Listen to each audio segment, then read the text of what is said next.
জানো বন্ধুরা, দেখো আমি সকাল সকাল বাগানে চলে গেছি। আজকে আবহাওয়াটা অনেক খারাপ। আমি বাগান থেকে অনেকগুলো সবজি সংগ্রহ করে আসার সময় ধপাস করে পড়ে গেলাম। ও নো!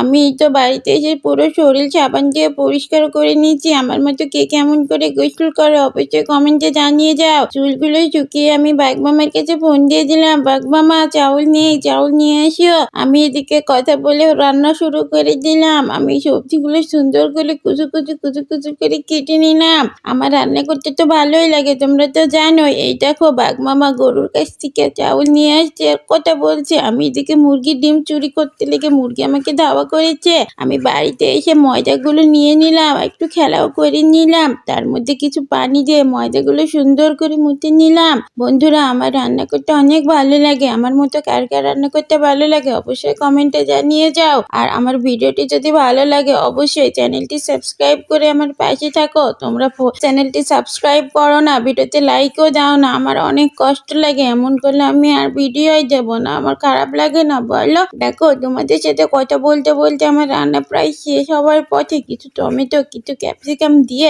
এটাকে একটু ঘুটুনুটু করে ভাজি ভাজি করে নিলাম। কিছু লবণ দিয়ে দিলাম। বন্ধুরা, আমার খাবারে সয়া সস না দিলে তো চলেই না, তোমরা ভালো করেই জানো। এদিকে আরেকটা পাতিলে আমি পানি দিয়ে সেই আমার বানানো নুডলস গুলো দিয়ে দিলাম। আসলে হোমমেড জিনিস সবগুলো খুবই সুন্দর হয়, আর এগুলো খুবই হেলদি শরীরের জন্য। এই তো আমি আর বাঘমামা অনেক মজা করে খেয়ে নিলাম। আমাদের ভিডিওটি কেমন লাগলো অবশ্যই জানিয়ে যাও।